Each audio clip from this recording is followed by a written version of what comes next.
Jums kārtējo reizi tiekamies, слушать меня на lai латышском языке jūs в varētu mani переводе. klausīties На latviešu valodā, этом экране, tulkojumā. который вы сейчас видите, Tādā нажмите ekrānā, значок kādu jūs глобус, šobrīd redzat, переключите на atradīsiet английский globusi язык. attēlu un pārslēgsiet uz angļu valodu. Переключается.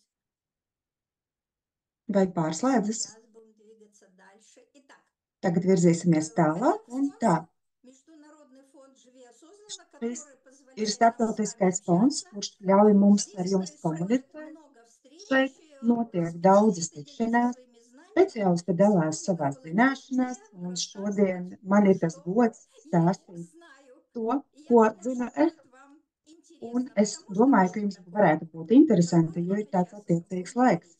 Bet Итак, kāds меня tieši зовут laiks, par Людмила to tūlīt Балова, я runāsim. врач-иммунолог Mani sauc Ludmila генетик второй Valovai. категории. Es esmu augstākās pakāpes ārsts imunologs, Мой путь ģenētists. достаточно длинный, 37 Mans лет karjeras ceļš ir история diezgan ilgs, Министерства здравоохранения, 37 gadu 27 stāža Министерства veselības обороны ministrijā un и arī последние aizsardzības ministrijā 27 esmu лет я strādājusi. Un профессионально pēdējos занимаюсь 27 gadus es таким profesionāli направлением под nodarbojos названием tādā virzienā, ортомолекулярная tātad медицина. tieši Это fotomolekулāra такое направление medicīna. медицины, Tas которое ir tāds связано не medicīnas только с virziens, kurš ir профилактикой, saistīts но ne tikai и ar с profilaksi, bet терапевтическим arī направлением, ar где terapeitisku используются virzienu, природные kur составы. tiek izmantoti arī Сегодняшняя dažādi тема у нас с вами zāļu sastāvi. Un это šīs без dienas риска для tēma ir здоровья vasara bez и как riska нам veselībai защититься un от kā lai mēs varētu кишечниково pasargāt sevi no сосудистой системы. ērcēm Ну вот un как-то их время asinscūcēju пришло. kukaiņiem.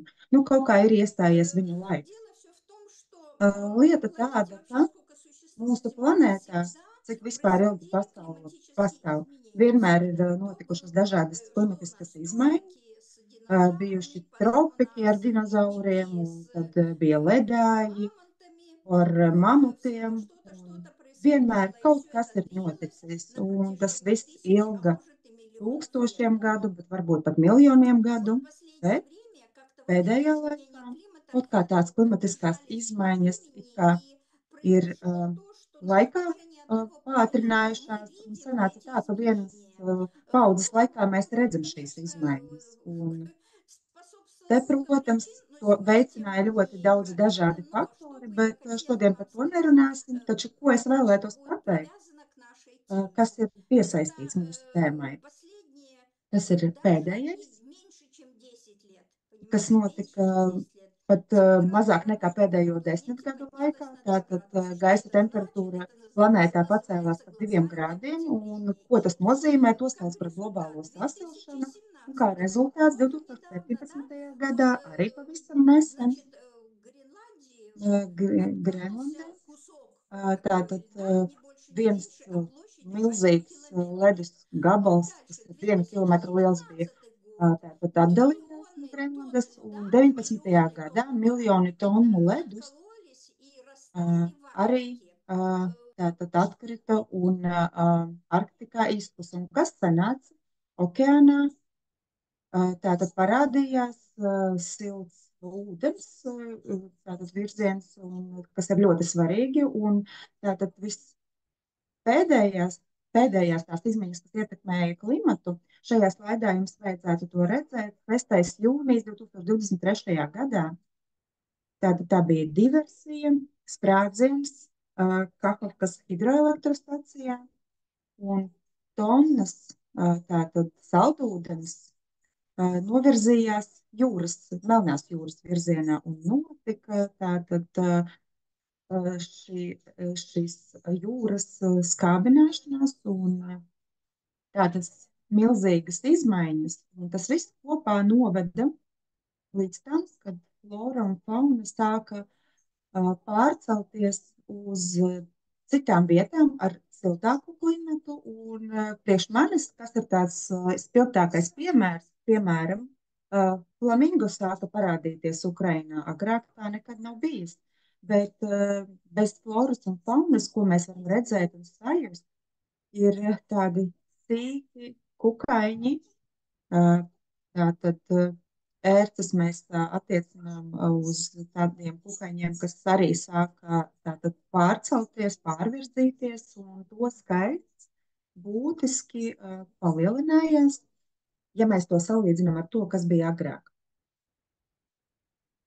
Un lūk, tātad tie ērču izplatības areāli, kur tās ērces mīt.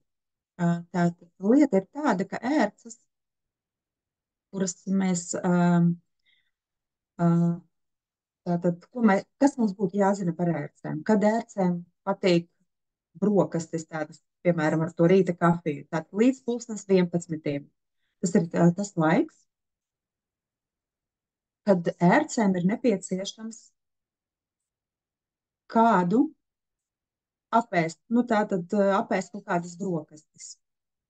Tālāk, bez tam ērces tātad uzbrūk biežāk dienas pirmajā pusē. Tās atrodas tātad zālē. Tātad uz zāles ne augstāk par 50 centimetriem un dažreiz uzrākas uz tādiem sīkiem krūmiem. Bet, ja ērce jau ir kaut kur piekabinājusies tātad drēbēm, kas ir 50 centimetri, 50 centimetri kaut kur lejā, tad, ja ērce ir tikusi uz kaut kur apģērba vai, teiksim, kaut kur uz dzīvnieka, tad tā ērce sāk diezgan ātri rāpties augšā. Tā ērce dara to diezgan ātri, neskatoties, ka tā ir tāda sīciņa. Un ērču redza, ērces neredz. Un kaut kādā veidā, neskatoties uz to, tās ērces atrod savus upurus. Ērces ļoti labi, tām ir ļoti laba oža. Un redzat, cik interesanti. Ja daba paņem kaut kādā vienā vietā, tad kaut kādā citā vietā mēs iegūstam. Un tā tad ērcēm tā oža ir tik ļoti laba, ka ērces jūt savu upuri jau 10 metru attālumā. Un kur praktiski ērces nav sastopamas. Tur, kur ir gluds zālais nopļauts, tur, kur ir ziedu daudz, tātad, kur ir sakopta zāle un jebkurās citās vietās, kur ir sakopts, bet savvaļā dabā, protams, tās ir daudz sastopamas un bieži. Kas ir interesanti? Parkos un pilsētās, svēros, tātad regulāri gadu gadā notiek smidzināšana pret ērcēm, un tad tātad attiecīgi tiek informēti iedzīvotāji, ka šādas apsmidzināšanas notiks. Bet neskatoties uz to, ka katru gadu to dara, tātad apstrādā tos parkus, bet tas skaits, jūs jau to saprotat, ne tikai nesamazinās, bet gluži pretēji palielinās. Kas vēl patīk ērcēm? Ja jau tām ērcēm ir tik ļoti sāsināta oža, ērcēm ļoti patīkamas smaržas, tātad aromakosmētika un tās mūsu galvenās smaržas, tad padomājiet, vai ir tāda jēga, bet, ja, protams, vēlaties iepazīties tuvu ar ērcēm, tad, protams, var apsmidzināties ar smaržām, bet, principā, nevajadzētu. Tātad infekcijas izplatīšanas veidi. Šādi te sīciņi kukainīši, tie mēdz izdarīt un sagādāt mums daudz nepatīkamu momentu. Visas ērces ir attiecināmas uz ektoparazītiem. Tāds iespējams daudziem jauns vārds. Kas ir ektoparazīts? Tas ir tāds parazīts, kas dzīvo uz ādas virsmas. Tātad uz dzīvniekiem vai no cilvēkiem. Un, lai šīs ērces varētu tā dzīvot, tām ir speciālas tāds tā kā aprīkojums, tādi kā nadziņi. Es domāju, ka šajā slaidā to var arī diezgan labi redzēt. Un kas vēl, taču tās ērces mums ir asinsūcēji kukaiņi, un tad attiecīgi tām ērcēm ir tāds deguns, ar kuru tās ērces tātad sūc asinis un var tikt līdz asinsvadiem. Tās ērces uzņem asinis priekš sevis. Tātad vairošanās veidi ērcēm un kā tā infekcija tiek izplatīta ir šādas. Tātad iekožot ar siekalām un uz savas virsmas, jo tātad ērces iekļūst iekšā, tātad nodod mums dažādas infekcijas, par ko mēs parunāsim vēl tālāk. Bet šajā slaidā, ko vēl varētu pateikt, ērces, tātad, daba ne jau vienkārši tāpat kaut ko izdara, tātad visas attīstības stadijas ērcēm, bet ērcēm tātad ir ola, tad limfa un tad jau pieaugusi ērce. Tās visas ērces ir ar infekcijām. Tās infekcijas mēdz būt lielākas, mazākas, nopietnākas, maz nopietnākas, bet jebkurai ērcei ir tās infekcijas. Tātad ērces pārnēsā infekcijas, bet infekcijas, protams, var arī citi asins tūcēju kukaiņu pārnēsā, piemēram, odi. Bet kāpēc ērces ir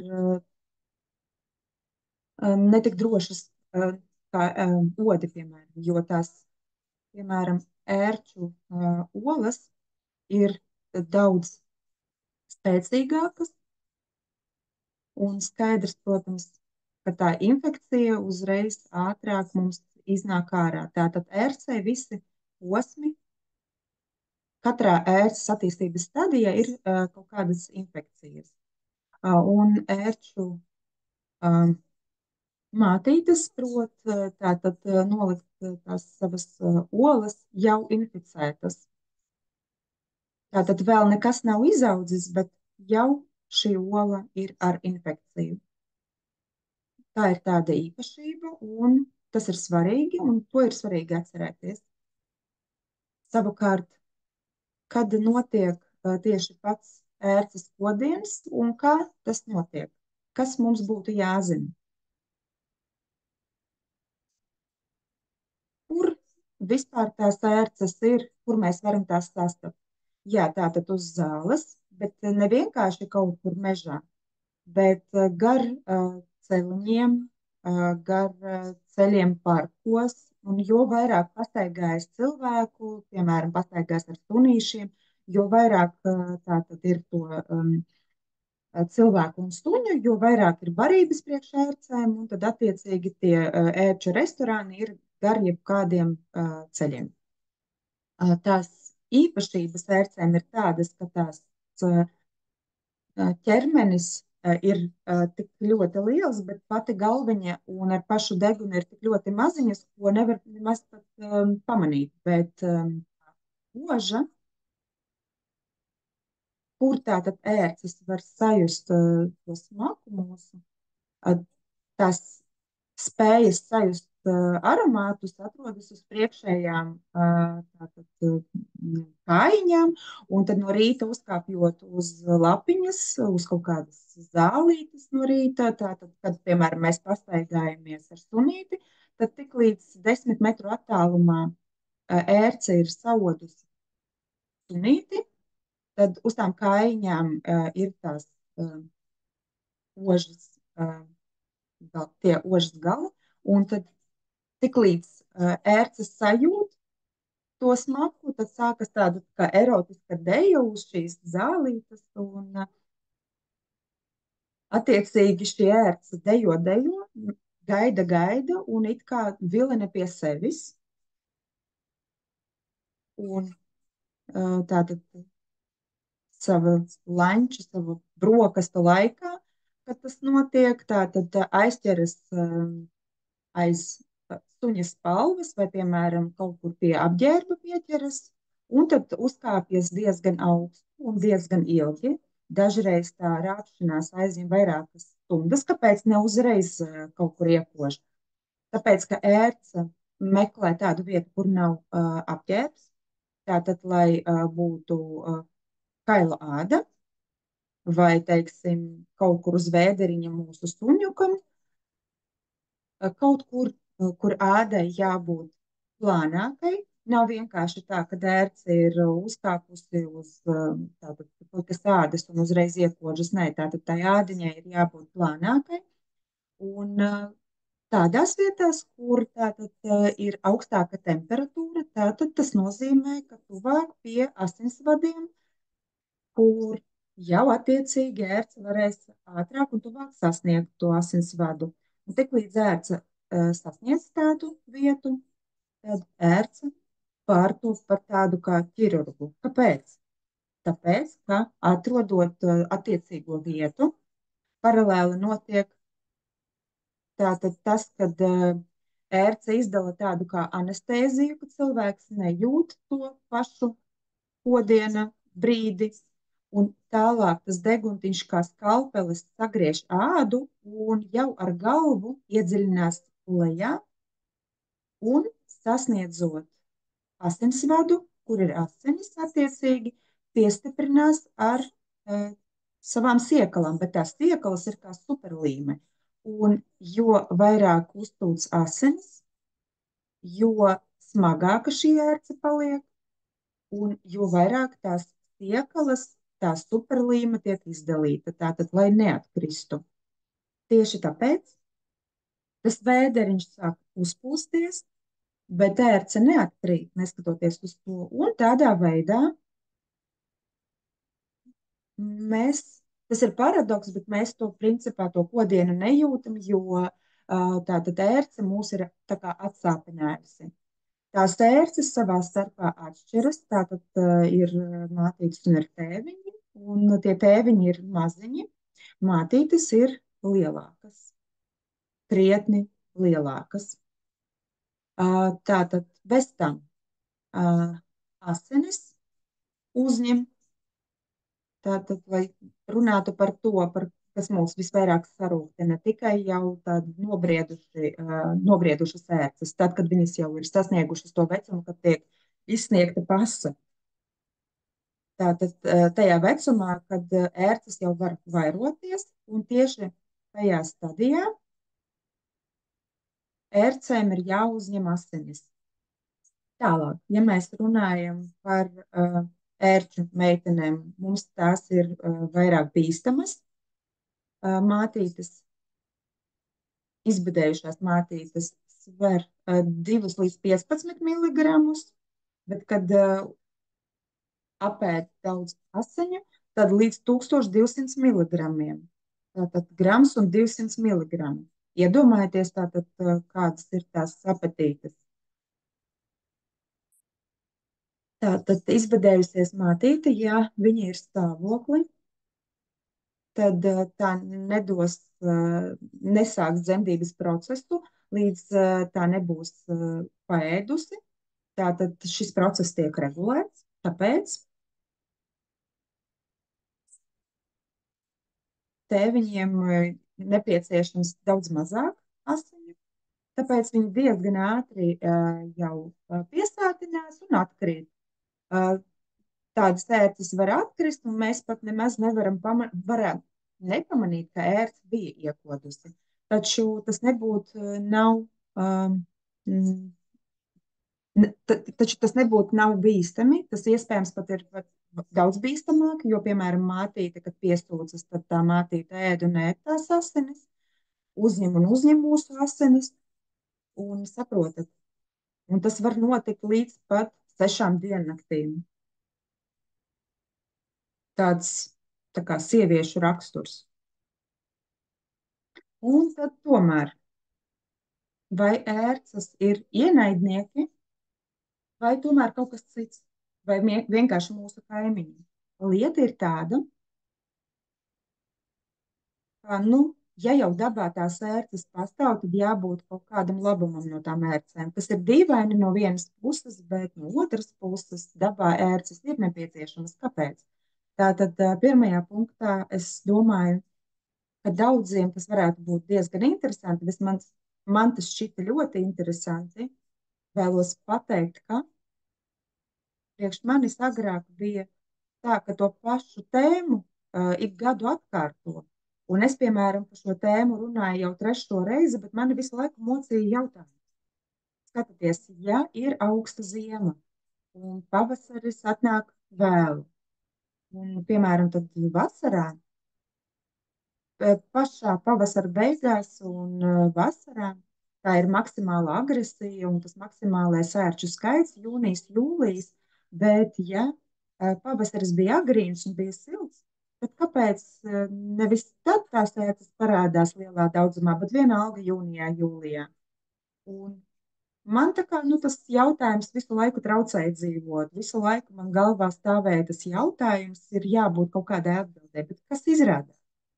ērces tātad ir savienojums barības ķēdē priekš daudziem putniem. Un kas tad īsti notiek?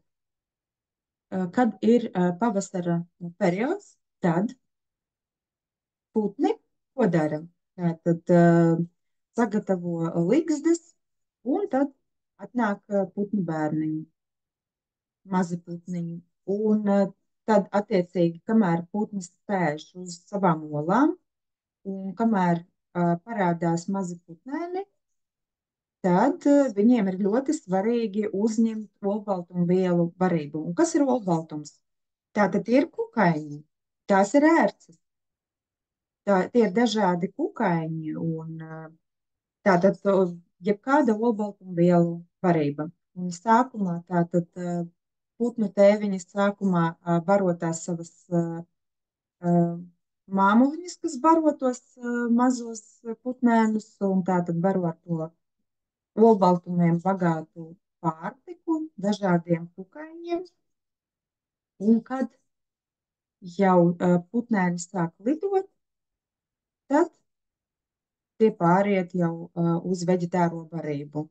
Tātad jau dažādi zirņi un graudi un rieksteņi. Un kad tas notiek?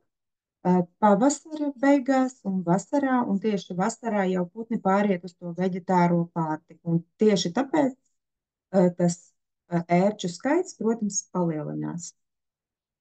Un ļoti slavens stāsts, kuru daudzi zina, kad Ķīnā 1957. un 58. gadā tātad pasludināja zvirbuļus par bada ienaidniekiem. Kāpēc? Jo kāds bija paskaidrojis, ka viens zvirbulis savas dzīves gaitā apēd 4 kg rīsu, tāpēc tas ir ienaidnieks, kurš ir jāiznīcina, un pilnībā masveidā iznīcināja zvirbuļus.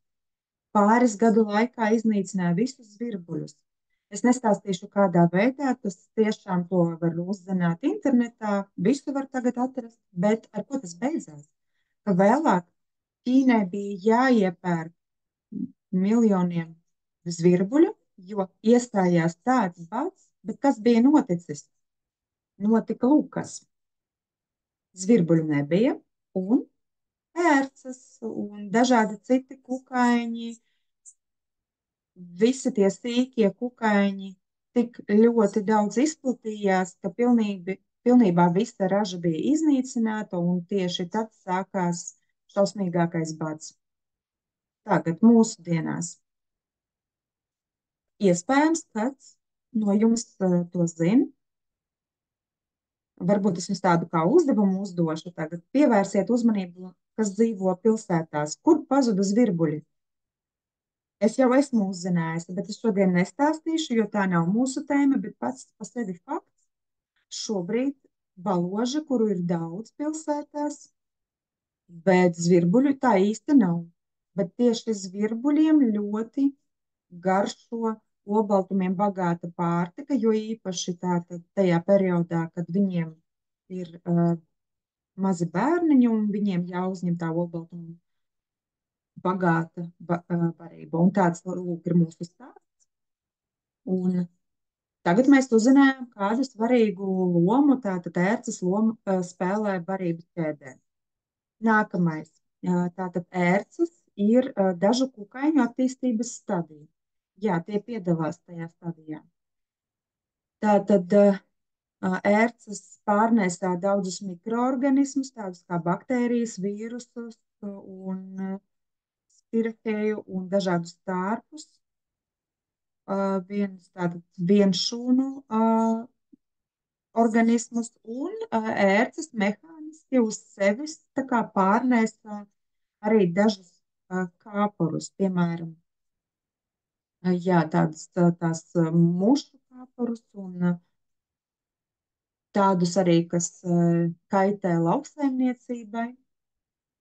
Un tā mēs varam secināt, ka ērces saglabā un nodrošina līdzsvaru dabā. Ērces ir nepieciešamas. Tātad par to, cik labas ērces mēs tātad pabeidzām runāt, bet par to, kas tad mums īsti ērcēs nepatīk. Un kāpēc es tā sīkāk iedziļinos stāstā par ērcēm? Lieta ir tāda, ka jo vairāk mēs zināsim, jo mazāk tās ērces būs bīstamas priekš mums. Mēs zināsim, ko ar tām iesākt. Tātad, kādas infekcijas pārnēstā ērces. Pastāv 54,000 dažādu veidu ērču. Es domāju, ka dažiem šis cipars kaut ko pastāstīs. Un kāda daļa no tām ērcēm ir īpaši tātad infekciozas, un tās pārnēsā jebkurā gadījumā nemēdz būt tādas pilnībā sterilas ērces, tādas nepastāv. Viss jautājums ir tajā, ko mēs ar to ērci saņemsim, dabūsim. Ja ērce ir inficēta, tad tas, kas mums ir viskaitīgākais, ir tātad tās ērces ķermeņa iekšpusē, un tiklīdz tas ķermenis tiek bojāts, tad, kad tā galviņa atdalās no vēderiņa. Un tas tieši notiek tajā brīdī, kad cilvēks pats iedomājas, nu, ko tur vienkārši ņemšu viens, divi un izvilkšu to ērci. Un tieši tajā brīdī, kad pārraujas šis ķermenītis, plus tās siekalas un tā visa infekcija iekļūst asinīs. Tāpēc vienmēr jāatceras, ka ērces nemēdz būt sterilas, bet infekcija tās pārnēsā ļoti lielos dažādos daudzumos, un kādas tieši mēs to apspriedīsim. Tātad tiek uzskatīts, ir tāds viedoklis, ka aptuveni 10% ērču kā reiz mums ir kaitīgas, un tās mums nav drošas, bet 90% ir bez infekcijām. Bet jebkurā gadījumā tās ērces nav sterilas, un tāpēc tagad paskatāmies. Tātad dažādos reģionos šis skaitlis 10%, tas svārstās kaut kur vairāk, kaut kur mazāk. Bet, ja mēs parunājam par tādām nopietnām slimībām, bet brīdis ir tāds, moments ir tāds, ka ērču skaits ir palielinājies vairāk kārt, un tas nozīmē, ka tie 10% no tā lielā skaita, matemātika ir vienkārša, tie 10%, protams, ir ļoti liels skaitlis. Un tad tagad slaidā es jums pastāstīšu. Tātad 84,1%. Redzat, kāda statistika.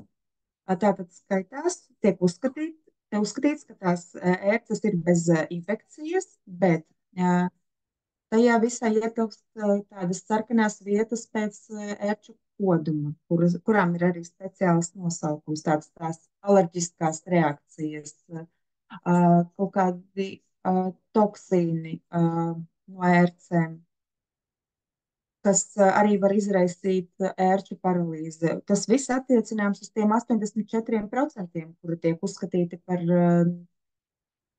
nekaitīgajām ērcēm, bet tas rūgtākais stāsts, tās smagākās slimības ir borelioze, par kuru jau daudzi tagad dzirdēja un zina.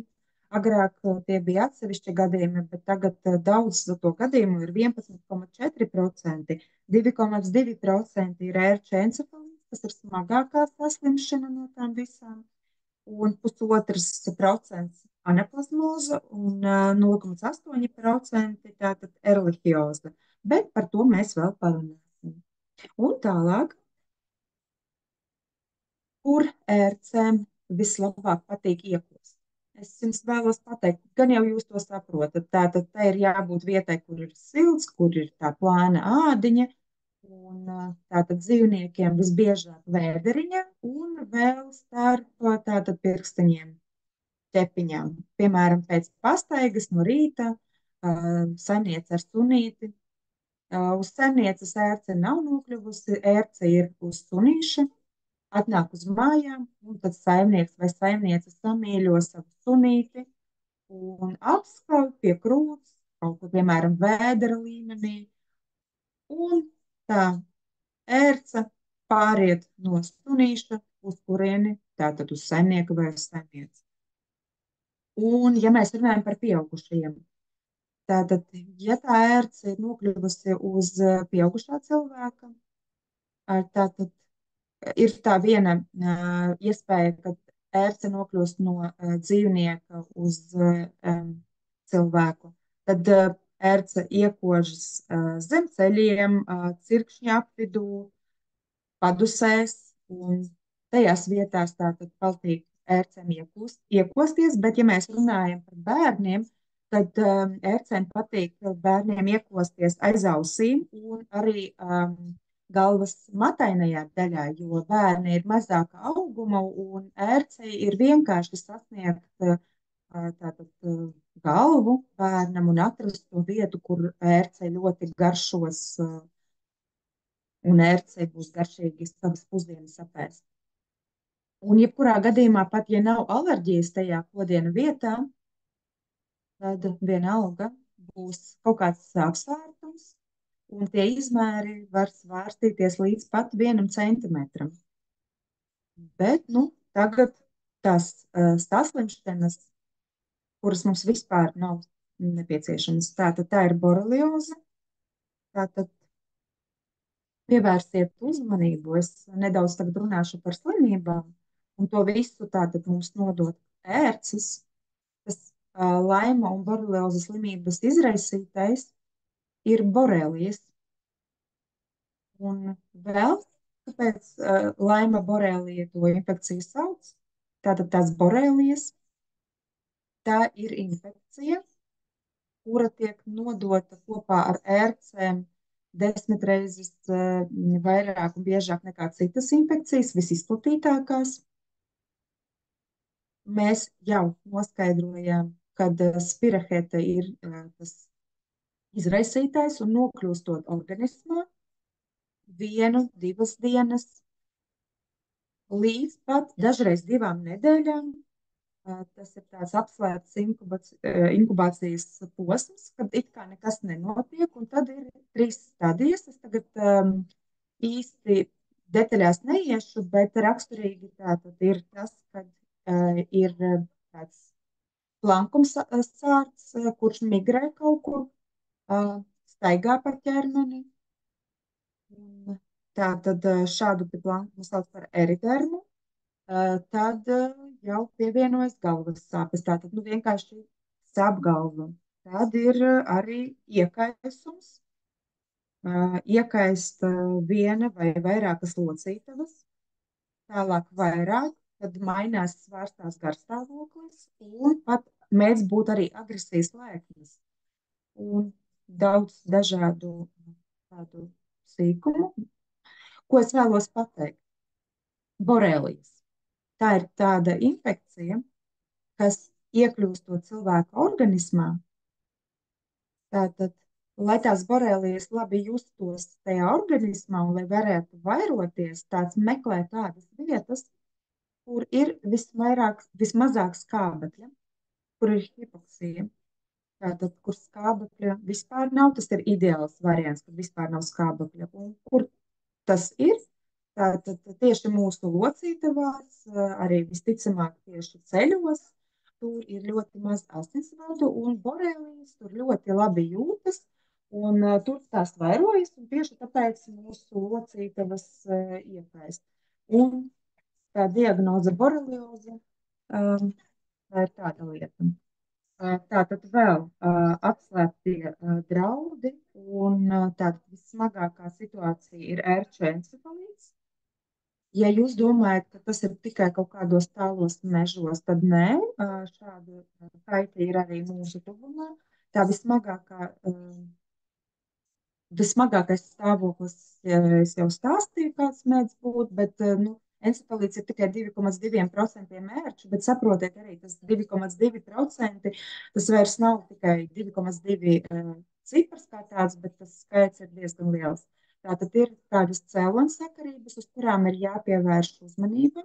Tātad sākumā, kas ir pirmais, tātad apsārtusi tā kodiena vieta, un vēlāk tas pāriet, un tālāk cilvēks sāk, ziniet, tā kā justies, tā it kā ir sākusies vīrusu infekcija, kā ir saaugstēšanās vai gripa un ar augstu temperatūru, drudzis varbūt. Un tad krītas spiediens, dažreiz arī parādās izcitumi uz ādas un palielinās limfmezgli. Vēlāk tas it kā pazūd, un it kā tās augstēšanās ir pārgājusi, un tad sākas klasiska saindēšanās tātad situācija, un tad ir slikta duša, intoksikācija un galvas sāpes, bet patiesībā tās ir ērču encefalīts un pat dažreiz gadās ar tātad nāves gadījumiem, un es vēlos pateikt, esmu ar to pati saskārusies.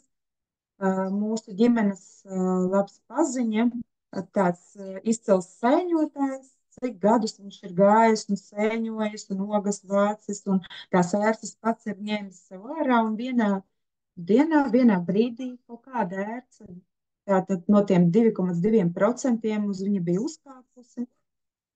Un tad viņš sāka slikti justies, ak vai nu saaugstējās, vēlāk, ak vai nu saindējās. Bet vēlāk izrādījās, ka tā bija tātad ērces encefalīts. Ērču encefalīts ir ļoti tāds bīstams, tāpēc jokoties nav ko, vienkārši pateikt, ka mājās izvilkšu, tas nav īsti gudri. Un tātad vēl divi interesanti stāvokļi, kas maz kam ir zināmi, tā ir anaplazmoze un erlihioze. Un, ja mēs runājam par encefalītu, tad šeit izraisītais ir vīrus. Tur bija borelija, kas ir spirafeta, un tālāk šeit tas mums ir vīrus, un beigās anaplazmoze un erlihioze. Tātad tās skaitas ir līdzīgas, zinat, ar ko? Tādā veidā, kad tur ir tāda baktērija, kas tātad traucē mūsu leikocītiem, monocītiem mūsu, kas ir, un arī trombocīti vienkārši vairs nesintezējas un sākas asiņošanas. Un, protams, tātad ir apdraudēta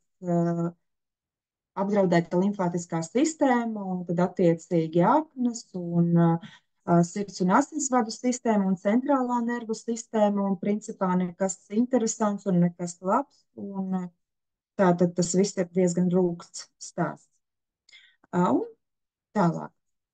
Kā mums pasargāties un aizsargāt sevi no šīm te mazajām, ļoti svarīgām dabā, bet tātad kaitīgām attiecībā uz mums ērcēm, uz tiem attiecībā pret tiem maziem kukaiņiem. Saprotiet, ir tādi cilvēki, kurus mēs saucam par zinātniekiem, un pat šo te sīkumiņu viņi izpēta, un ko tad viņi ir izpētījuši? Tātad Floridas Universitāte ASV, tātad ir nodibinājuši zinātnieki, kas ērcēm visvairāk patīk, un kas ērcēm vismazāk patīk. Šīs zināšanas ir ļoti svarīgas. Kas tad ērcēm patīk? Ērces pievilina zilā krāsa. Un tad vienkārši iedomājieties, kādās drēbēs jūs parasti pastaigājaties dabā. Bet kas tad atbaida? Atbaida gaišās krāsas, jo īpaši tātad dzeltenā krāsa, koša krāsa. Tātad ērcēm nepatīk gaišas drēbes. Tātad mēs maksimāli nosedzam savu ķermeni, tātad zeķēs bikses ieliekam un garas piedurknes un saviem mīlīšiem, saviem dzīvnieciņiem pēc pastaigas, pat kaut kur netālu no mājas pastaigājoties. Katru reizi atnākot uz mājām ir jāapskata savs dzīvnieciņš, un āra apģērbi, protams, pēc pastaigas ir jānoņem. Nevajadzētu izmantot nekādas smaržas, nekādus aromātus. Kaut arī atkal tie paši zinātnieki no Floridas Universitātes, ko viņi ir atklājuši. Tātad mēs atceramies, kad ērce sajūt to smaržu jau 10 metru attālumā. Tad ērcēm ļoti nepatīk smaržas tādas kā eikalīts, tad kanēlis un piparmētra un arī tējas koka eļļa. Un pavisam vienkārši tad paņemam vienkārši kaut vai krustnagliņas un iebāžam kabatās. Un Ja, piemēram, sausas eikalipta lapas ir, tad paņemt kopā ar krustnagliņām, iebāzt iekšā kabatās. Protams, var arī kaut kādu tādu sarežģītāku variantu, un to var izdarīt, ja kāds dzīvo, teiksim, meža masīvā, tad izvārīt to visu, kas negaršo ērcei, un tad vienkārši reiz pirms pastaigas apsmadzināties. Protams, ir arī tie speciālie līdzekļi, kurus sauc par insekticīdiem un kuriem ir piemīt arī repelentu īpašības, bet lieta tāda, ka bērniem nevajadzētu, lai viņu drēbes būtu apsmidzinātas ar šādām vielām. Tāpēc, ja tās krustnagliņas vienkārši bērns paņem un kabatiņās ieliek, tad pilnīgi nekas tam bērnam nekaitēs. Nu, lūk, tāds stāsts, un tāds mums ir ar ko pasargāt sevi pret ērceni. Bet, ja nu gadījumā tomēr ir tā sanācis, ka atklājās tā ērce dabā, un jūs konstatējāt, ka ērce ir iekodusi un nekur, teiksim, tuvumā nav iespējams saņemt medicīnisku palīdzību. Bet, ja nu gadījumā tomēr ir iespēja vērsties pie ārsta, tad lūdzu vēršieties pie ārsta, lai profesionāli izvelk to ērci un apstrādā to kodienu vietu. Bet kas tad ir jādara, ja nav tādas iespējas vērsties un saņemt medicīnisku palīdzību? Tad es tā domāju, ka daudziem ir tāda pinceta, ko var iegādāties aptiekā, bet nevienmēr ir speciālistas pincetes mājās. Bet kas tad būtu jādara? Ja vienkārši, teiksim, dabā atklāja ērci, tad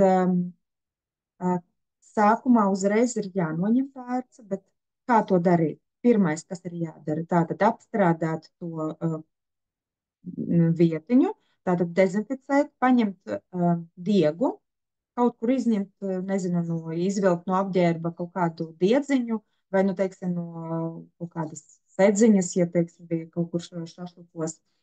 Tad uztaisa tādu kā cilpiņu, pārvelk pāri tātad ērcei, bet pēc iespējas tuvāk galvai tam degunam, nevis aiz vēderiņa, un tad ir jāvelk, bet ar tādām vieglām kustībām, īsti neraujot, bet izņemt to ērci. Un iespējams pat ar to pilnībā pietiks.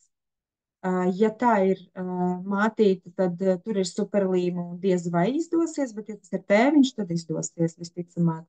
Tad mēģinam ar to diedziņu, ar to cilpiņu izvilkt, tātad izskrūvēt ārā ērci pret pulksteņa rādītāju virzienu. Tātad man joprojām šis jautājums ir interesants, kāpēc tieši tā, bet tātad mums ir jāizskrūvē šī ērce un jācenšas izskrūvēt. Bet ja gadījumā gadījās tā, ka tomēr sanāca noraut nost to vēderi, vai tā var gadīties? Protams, ka var. Tad paņemam kaut kādu adatiņu, tad dezinficējam to adatiņu un vēlāk vienkārši pacenšamies izvilkt to galviņu ar to degunu. Un tas ir ļoti svarīgi, lai tas viss nepaliek iekšā ķermenī zem ādas. Un lai vai kāda ir tur infekcija, tas nav svarīgi īsti, bet jebkurā gadījumā tās ērces ir infekciozas ar kaut ko, sterilas tās noteikti nav. Un vēlāk tātad to kodiena vietu mēs atkal dezinficējam.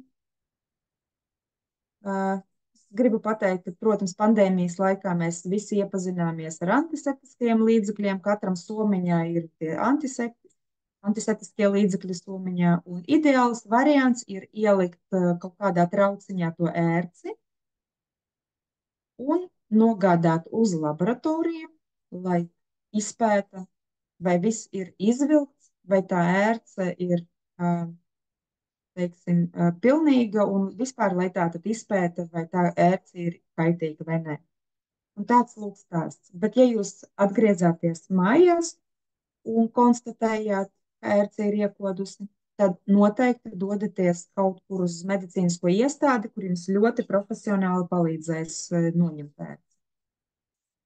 kādas ir iespējamās sekas pēc ērces. Tātad, nu jau tā ērce ir noņemta, bet ja pēc tā visa uz ādas paliek tātad kaut kādi apsārtumi, izsitumi vai pietūkums, šeit slaidi kā piemērs ir parādīti, tātad kaut kas ir jādara.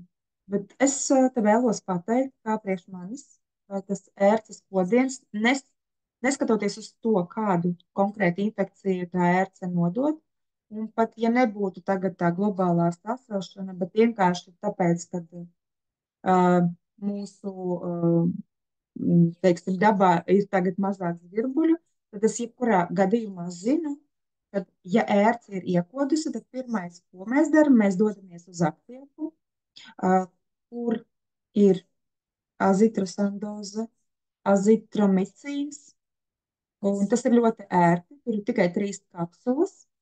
3 dienas pa vienu kapsulu mēs uzņemam, ļoti ērti.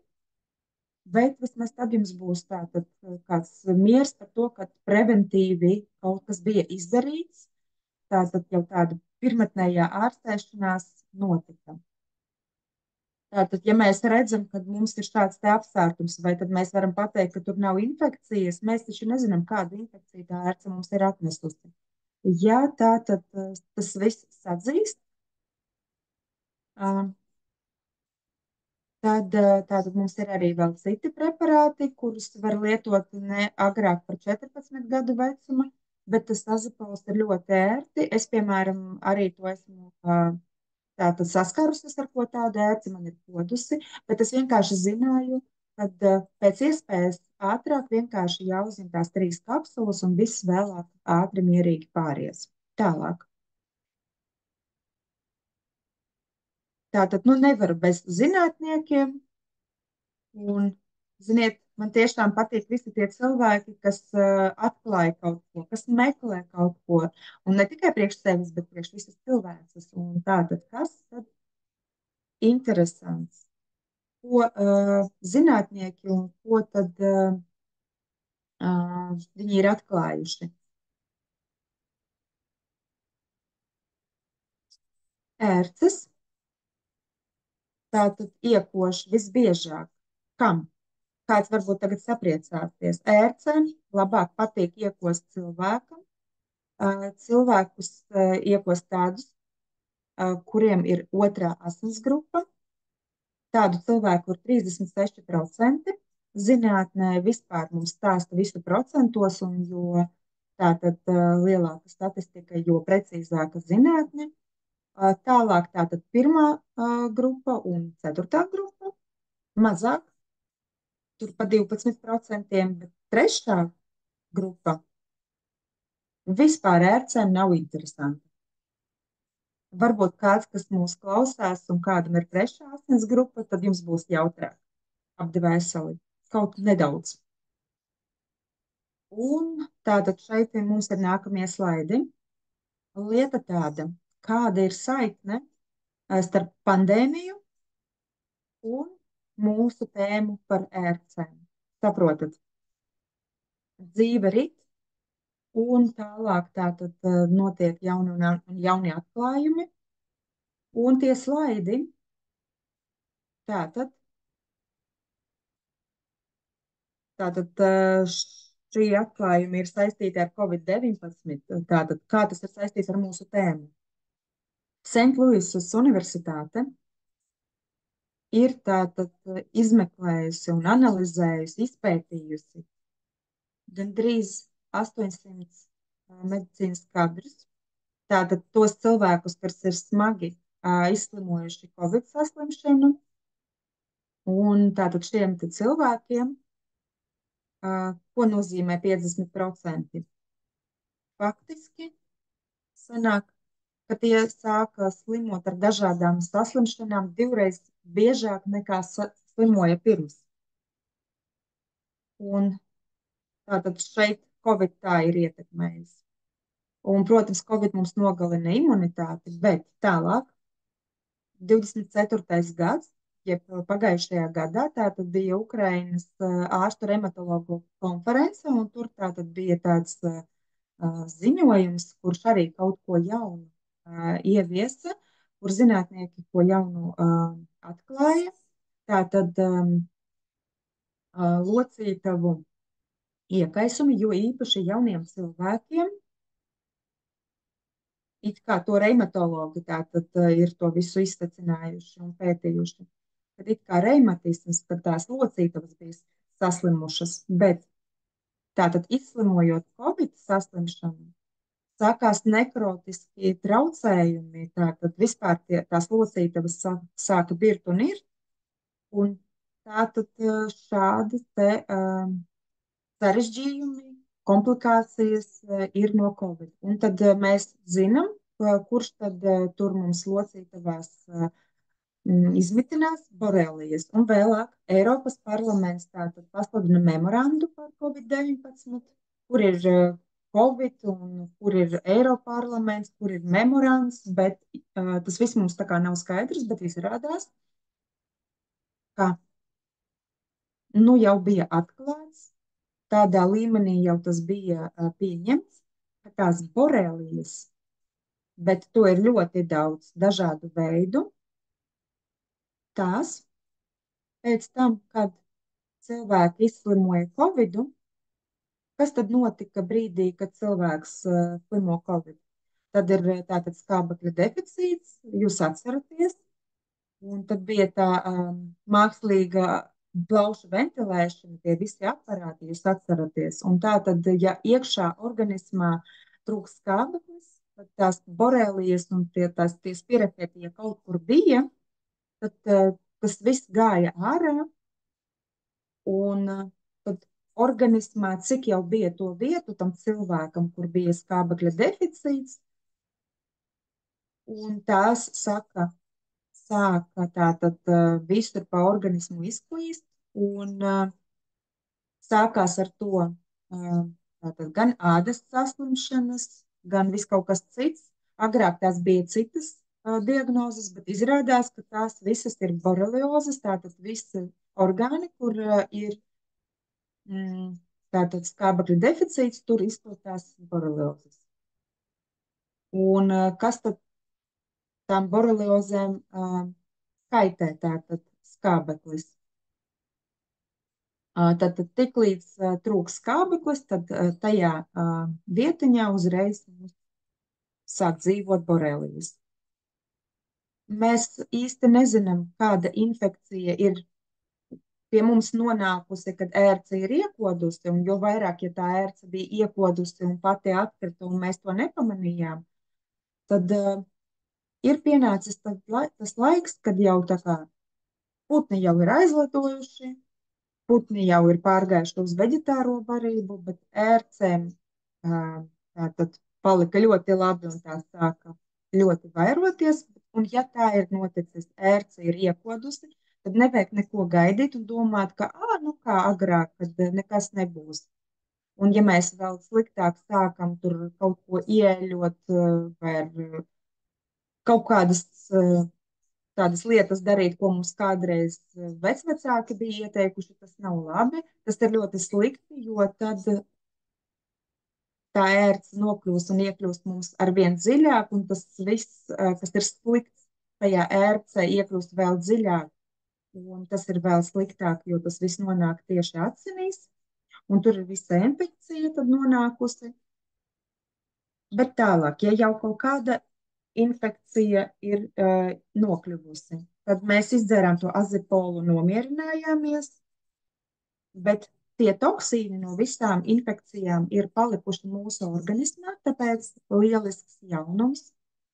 Tātad ir mums tādi sastāvi, kas vienkārši ir nepieciešami mums un jums, lai attīrītu savu organismu. Attīrītu no kā? Mēs paši īsti varam nezināt, vai tie ir vīrusi vai baktērijas, vai nu kaut kādas spireketas. Tas viss nav svarīgi, bet ērce nav sterila.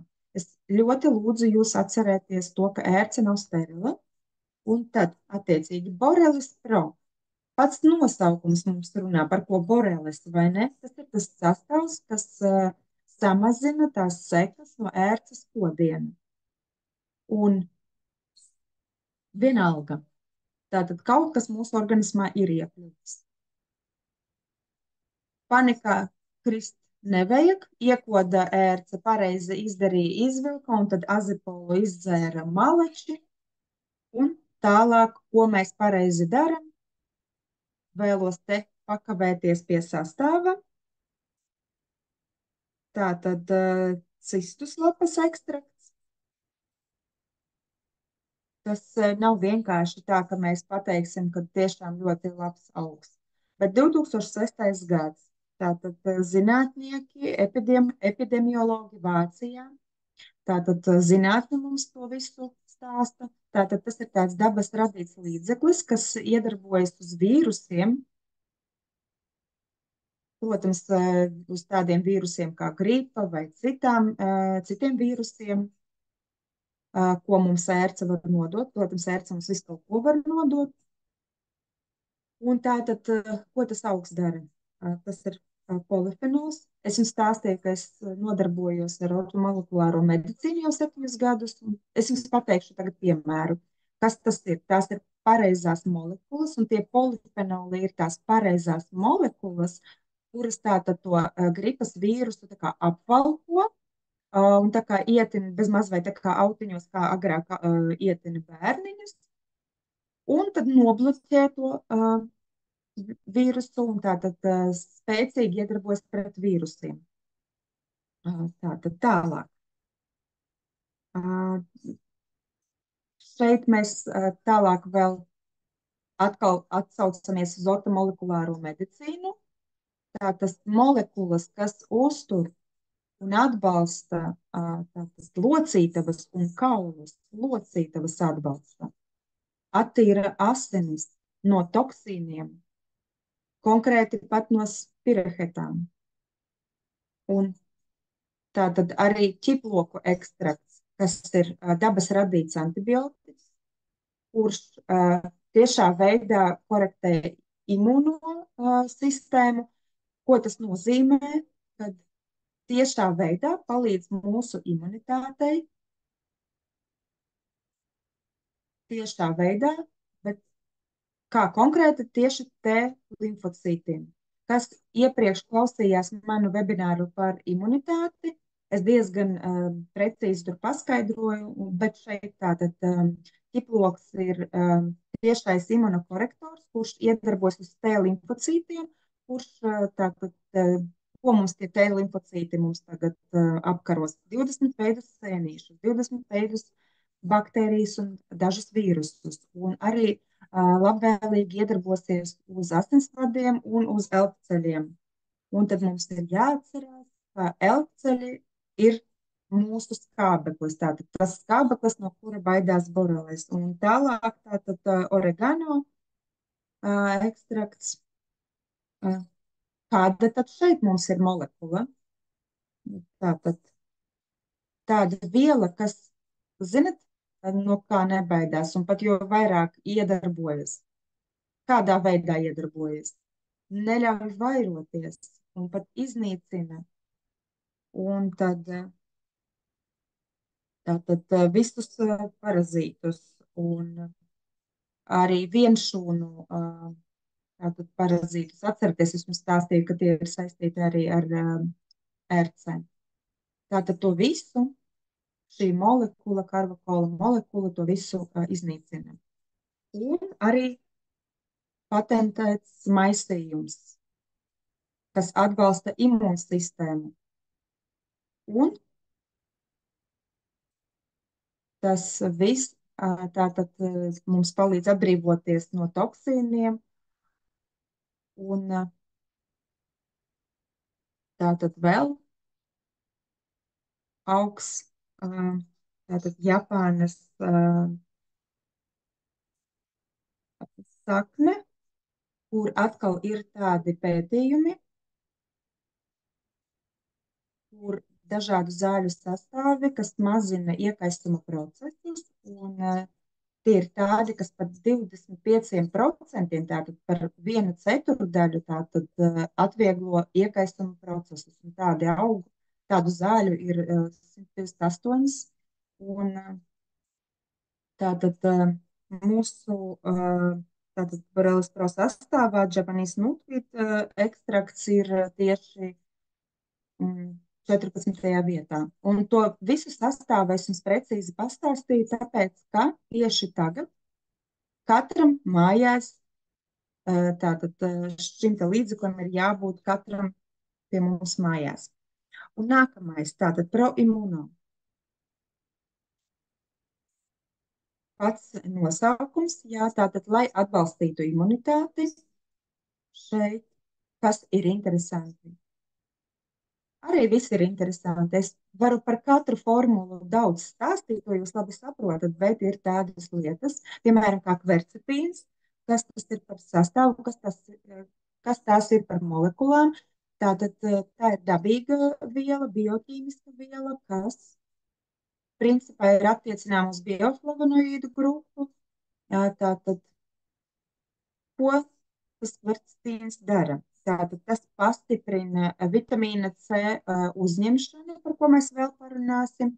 Tālāk ļoti svarīgi, tātad pastiprina mikrocirkulāciju un pastiprina arī skābekļa vielmaiņu. Es domāju, ka vēl sīkāk, vēl vairāk detaļās mēs to neapspriedīsim, jau esam to apsprieduši. Un tātad, protams, tas novērš rezultātā iekaisumus. Un kopā ar cinku, kas šeit ir atrodams organiskais cinks, tas viss neļauj vīrusam iekļūt iekšā. Un ne vairāk, ne mazāk, bet tieši neļauj Covid vīrusam iekļūt iekšā un aizsargā gan smadzenes, gan sirdi, gan citus audus. Un šeit sastāvā ir arī propolis ekstrakts, bet kāda tieši molekula? Melandīns. Tātad tas ir pret sēnītēm un pret vīrusiem. Tātad tas viss, ko, protams, ērts mums nedod kaut kādu garantiju par to, kad esmu jums atnesis to un to. Ērts var atnest pilnīgi visu kopā, komplektā, un šeit tieši mums labi noderēs proimūnu. Protams, šeit ir arī inulīns, un tas ir tāds sastāvs, kas stimulē darbību un attīstību pareizai mikroflorai mūsu zarnās, un tas viss kopā nostiprina kopīgo imunitāti. Un šeit tālāk mēs nonākam pie Vita C, kas ir tāds sastāvs, kurš, ko lai te pasakam? Nu, Vita C jūs, protams, visi labi pazīstat, pats nosaukums ir skaidrs, kā sastāvā ir tātad augi, kas satur C vitamīnu. Tātad šeit ir naturāls, dabīgs sastāvs, koncentrēts. Ko nozīmē koncentrēts? Tas nozīmē, ka ir jāatšķaida, to es akcentēju. Tātad koncentrēts sastāvs 100% dabīgs, kurš ne vienkārši ir dabīgs, bet ir tāds arī vārds herāls. Tātad, ka molekulas ir tādā stāvoklī, kā augam. Un tas mums savukārt ļauj uzņemt ne mazāk, ne vairāk kā 95% no vitamīna C. Bet jūs zināt, ka vitamīns C ir tieši tas, kas mums organismam ir ļoti nepieciešams, ko mēs nevaram sintezēt un ko mēs varam iegūt tikai un vienīgi no dabīgas pārtikas. Un tāpēc jūs saprotat, ka vienmēr ir jāuzpilda un jāpapildina C vitamīns savā organismā, jo šeit tas C vitamīns mums ienāk iekšā un šeit tas tiek iztērēts. Bet ko es vēlos pateikt? Tas vitamīns C, Vita C sastāvā, tur ir kreisais izamērs L, jo ir vēl arī D, labais izamērs, kurš ir sintētiskais analogs. Un tas L kā reiz ļauj mums labi uzņemt vitamīnu C, un mums ar jums, mēs taču principā visi sastāvam no molekulām. Ja ir jauns un vesels organisms, tad 90% no mūsu molekulām tajās atrodas kreisais izamērs un 5% labais izamērs. Un jo vecāks kļūst cilvēks, jo vairāk cilvēkam uzkrājas dažādas kaitas, un tad sākas tas līdzsvara tātad svārstības, un to labo izmēru kļūst arvien vairāk, bet ar to kreiso molekulu kļūst arvien mazāk, un tad bojājas tā simetrija. Un galu rezultātā, kas notiek mūsu organismā, mēs sākam novecot, sākam slimot, un tas viss, tie visi skaitļi sāk mainīties. Un tā tad kaut kur jau augšā, protams, mums tā dzīves līnija ir jau beigusies, bet mēs ne, neskumsim. Mums ir vita C, kas mums nodrošina to kreiso tātad molekulu, un tas ir vienkārši atradums. Mēs tādu pudelīti saglabājam mājās leduskapī. Tātad ir arī sausā formulā pieejams produkts. Kādreiz mēs līdzi ņēmām tos dezinfekcijas līdzekļus, tad šobrīd mēs varam ņemt līdzi to beta C, kas ir jāatšķaida ar ūdeni, un arī šķidro formulu arī jāatšķaida. Kas vēl ir jāatceras? Jāatceras, ka vitamīns C daudz ko dara. Tas ir svarīgākais antioksidants, un tas palīdz cīņā ar onkoloģiju, bet vēl vitamīns C piedalās sintēzē fluorkortizona sintēzē. Un tā ir tāda viela, kas tātad mums cīnās ar dažādiem parazītiem. Un ja mums pietrūks vitamīns C, ja vitamīns C aizies uz kaut kādiem citiem procesiem organismā, bet nepietiks tātad tai sintēzei, tad mums sāk parādīties dažādi parazīti. Vai tas mums ir nepieciešams? Es domāju, ka gan jau nē. Un tad tālāk nākamā formula, aloes, kas arī ir ļoti interesants dabīgs sastāvs, bet šis sastāvs nav koncentrēts, tāpēc nav jāatšķaida.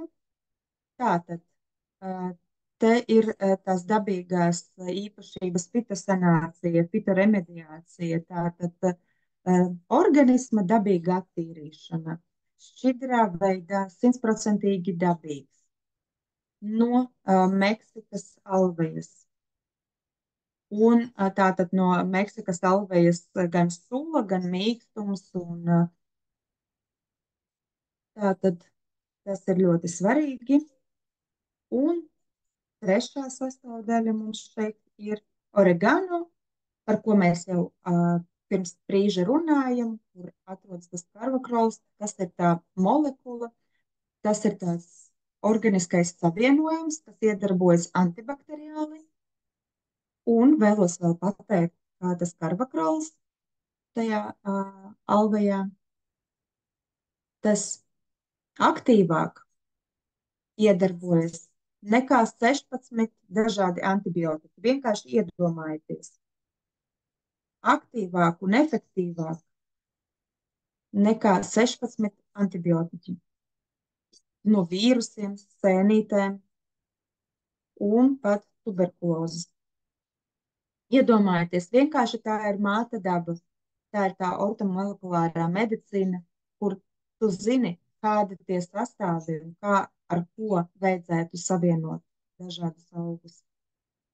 Lai jūs zinātu, tas karvakrols ir pamats preparātam uralistanam, kas ir saskāries tātad ar to, ja ir bijušas saslimšanas tātad, tad tas zina.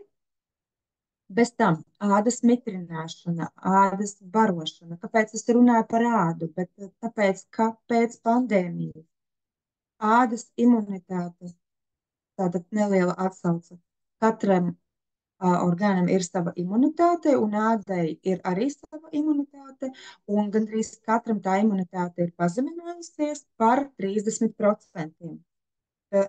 Tātad tie dati arī ir oficiāli dati, un, protams, kas ir tas īpašs, nevar jau būt tā, ka dolai vienkārši kaut ko izdara, bet ir vēl tāda odziņa. Tātad šeit ir B grupas vitamīna, bet arī B12 šeit ir. Un arī folskāba, protams, kas ir ļoti un ļoti nepieciešama sievietēm, bet arī, protams, vīriešiem. Un tāpēc jau tā kā nedaudz priekšu pasakot nākošajā mēnesī, kas pieslēgsies webināram, būs ļoti interesants webinārs, kurš būs saistīts ar skaistumu, ar ādu un ar mūsu skaistajām formulām. Tātad, kā paaugstināt ādas imunitāti un mūsu skaistumu. Tātad, nākamais sastāvs - Fizi-Izi L-arginīna komplekss. Un ko tad nozīmē komplekss? Ka tur kaut kas ir ļoti daudz. Un kas tad mums ir šeit? Ļoti interesanti, kādā veidā interesanti. Tātad šis ir efektīvs krājums mūsu jaunumam.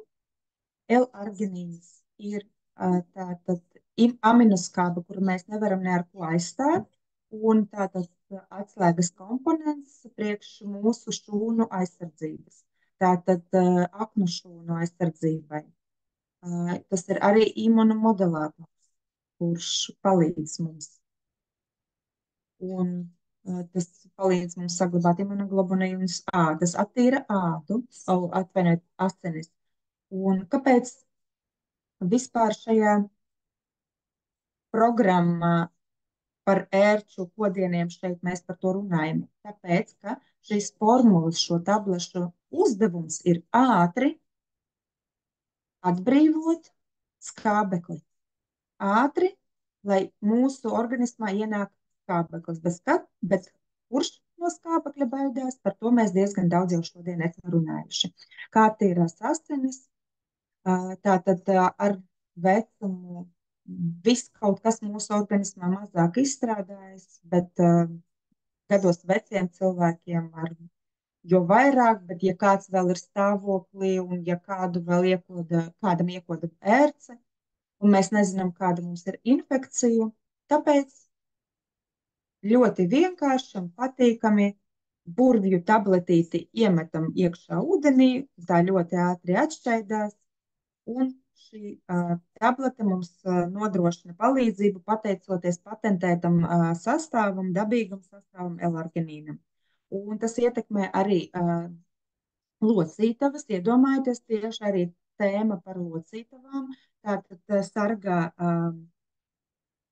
kaulus un locītavas no bojājumiem, bet kā tieši neļauj tiem savā starpā saskarties, tātad, kad locītavā notiek šī kustība, tad, ja pārāk aktīvi tas viss notiek, tad tās glancētās virsmas mums vienkārši noberzējas, gluži kā, piemēram, tās teflona pannas, tad palīdz mums saglabāt mūsu locītavas veselīgākas. Un palīdz arī muskuļiem, tāpēc īpaši sportistiem šis komplekss ļoti noderīgs. Tātad, ja ir L-arginīna deficīts, tātad mums var būt arī locītavu bojājumi. Protams, L-arginīns palīdz arī kolagēna sintēzei, kā anti-age efekts, tātad jaunībai. Un vīriešiem tātad šeit ir svarīgi, tad erektīvā funkcija uzlabojas. Un vēl šeit, kā L-arginīns ietekmē tātad asinsvadu un sirds asinsvadu sistēmu. Kādā veidā? Vispirms tātad normalizējas arteriālais spiediens. Jūs pamanījāt, ka jo vecāks cilvēks paliek, tad biežāk mēs dzirdam tādu vārdu kā hipertonija, kad pacēlās spiediens. Kāpēc? Tāpēc, ka tas L-arginīna deficīts, kad pietrūkst L-arginīns, bet tieši tas sastāvs mazina aterosklerotisko tātad veidošanos, bet ar vecumu, kas sāk veidoties ateroskleroze. Lūk, mums palīgā nāk L-arginīns. Tātad tas ļoti daudzos dažādos veidos palīdz mūsu organismam atvesaļoties. Tāpēc lūdzu atcerieties, ka šis sastāvs nodrošina aizsargu funkcijas visiem mūsu orgāniem. Un te mēs jau tuvojamies beigām. Kudzu. Ko tad dara kudzu? Kudzu, lūk, ko dara. Tātad šis ir tāds augs, tādas lienas, kuras aug ļoti ātri un neierobežoti garas. Un kas šeit ir ļoti svarīgi, kad kāds uzņēmums tātad laiž produkcijā pārtikas vitamīnus, tad ir ļoti svarīgi, lai šīs vielas visas palīdz uzturēt imunitāti. Un šī te liana, šī te kudzu ir tāds augs, kas aug savvaļā. Un tātad mums ir ar ko lepoties, un ko tas augs dara. Tātad tam ir antibakteriāla iedarbība, tas iedarbojas pret mikrobiem, un Ķīnas medicīnā to izmantoja pēc saskaņā ar pierakstiem, kas kaut kādos veidos saglabājās. Tātad ir zināms, ka 2000 gadu garumā tātad šo kudzu izmantoja regulāri. Tas pastiprina vielmaiņas procesus gan kaulu audos, un tur pastiprina metabolismu un pastiprina arī organisma detoksikāciju. Jo, protams, visi tie toksīni, kas ir nonākuši organismā, protams, arī no visādiem mikroorganismiem, kurus mums ir atnesušas ērces, bet starp citu arī odi, par ko mēs nedrīkstam aizmirst. Kopā ar odiem mūsu asinīs arī daudz kas nokļūst. Un arī gan jau borelijas nokļūst ar odu kodieniem. Un tāpēc ļoti svarīgi, lai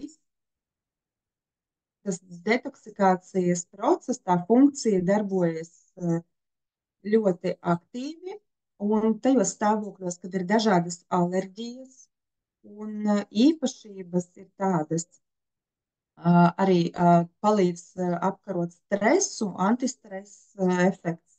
Man šķiet, arī šodien to paziņoja kaut kādā medicīnas raidījumā, kur esmu klausījusies, ka 80% no cilvēkiem pat dažreiz nejūt un nesaprot, bet principā cilvēki atrodas stresa situācijā, organisms atrodas stresa situācijā, un tas nozīmē, ka tas viss ietekmē mūsu imunitāti. Un tātad, ar ko mūsu kudze atšķiras no dažādām citām kapsulām? Tātad to var uzņemt starp tātad ēdienreizēm, tātad nevis kopā ar ēdienreizi, bet intervāls jāizdara, un starp ēdienreizēm tas jāuzņem. Un tātad ar spirulīnu tas arī ļoti labi iedarbojas kopā, kuru es jums iepazīstināšu. Tātad šīs ir mikroaļģes, kuras šeit šī formula tātad mums gandrīz uz 50% uzņem organisms, un šis ir avots ļoti lielam mikroelementu daudzumam, skaitam, un šeit varu minēt tādu skaitu, principā līdz 2000 dažādiem mikroelementiem, kas ir ļoti nopietni, un tātad spirulīnas uzņemšana nodrošina arī locītavu iekaisumu mazināšanu. Kad mums ir artrīts, spirulīna pagarina jaunību un piebremzē novecošanos. Mēs arī pateikt, kā var saprast, kad vecums nāk. To mums pasaka locītavas. Locītavas ir tas rādītājs. Kā lai to pasaka? Vai mēs vēl esam jaunības procesā posmā vai jau novecošanas posmā? Tātad tas ir adaptogēns, tas izlīdzina tātad skābju līdzsvaru.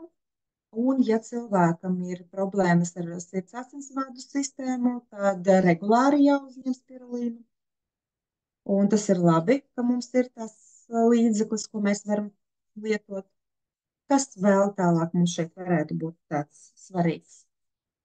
Kā lietot spirulīnu? Lietot šādi.